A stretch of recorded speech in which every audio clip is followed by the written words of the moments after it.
Whenever you wake up in the morning, what's the first thing that you check? Throughout the day periodically, what do you normally find yourself checking?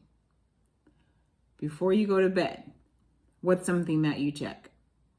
If I had to guess, I would say majority of you check your social media. It's something that we all do from the moment we wake up throughout the day till the time we go to sleep. Social media has become so ingrained in people's lives that it's hard for us to even imagine our lives without it.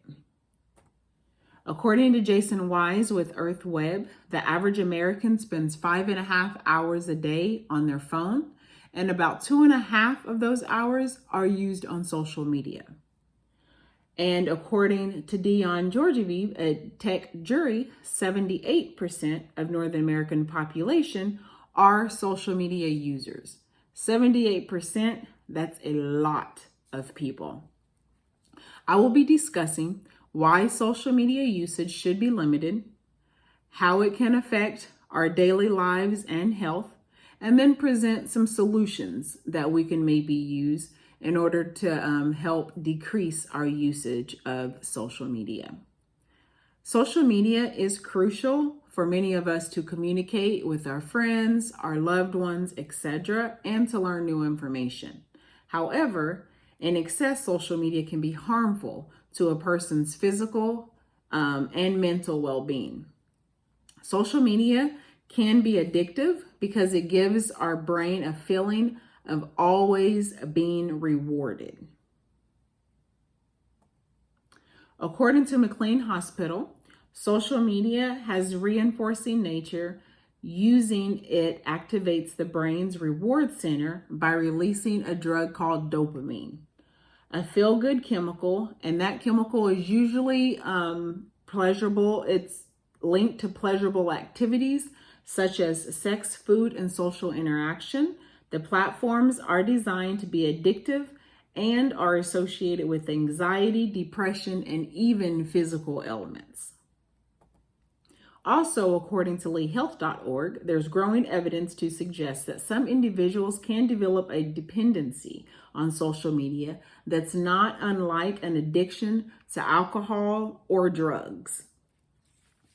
Says Paul Simon, PhD, Vice President and Medical Director of Behavioral Health at Lee Health. Their overdependence on social media has led to symptoms typically associated with substance use disorder. So pretty much that means that some people are so addicted to the use of social media that it can be almost as an addiction that you would correlate or correspond to alcohol addiction or drug addiction. So in addition to being addictive, social media can also affect a person's self-esteem. According to Peter Jones with the Job Network, studies show that people who spend a significant amount of time on social media experience increased anxiety and decreased self-esteem. So some of the apps out there, they have a feature where you can like whatever people post. And so some people, if they post a photo or a comment or something and they don't get enough likes, then that can hurt their self-esteem because maybe they feel as though the world doesn't see them the way that, they see they are. So it's kind of like you're getting gratification from the world. So that can kind of give you low self-esteem.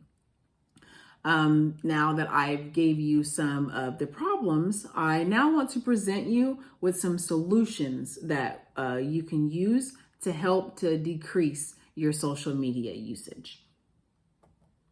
So some of the solutions include track your online time. So there's some apps out now that you can actually download on your phone that would allow you to track how often you're on your phone, not only how often it is that you're on your phone, but more specifically, like if you're using your phone for apps, if you're using your phone to send off emails, it will keep that information for you, and then it'll give you a report at the end of the day. So that way it can give you a perspective of how much you're on your phone and usually what you're using your phone for. Another thing would be to build self-awareness. So kind of by tracking your online time, then you are kind of building an awareness that you do have a problem, that maybe you are on your phone a little bit too much with social media. So once you figure out like how much time it is that you do spend, then you can kind of think about what else you could use that time for. And then you can also do a digital detox. I'm not saying quit cold turkey, but just maybe gradually decrease the amount of time that you are on social media. Maybe do it in 30-minute increments, okay? So some of the benefits to limiting social media usage are greater self-awareness, increase in time and productivity, and improved self-esteem and sense of perspective. So according to helpguide.org, a 2018 University of Pennsylvania study found that reducing social media use to 30 minutes a day resulted in a significant reduction in levels of anxiety, depression, loneliness, and sleep problems. I'm not saying like you have to decrease it to 30 minutes a day. Realistically, most of us wouldn't be able to do that, but just decreasing it though will still benefit us.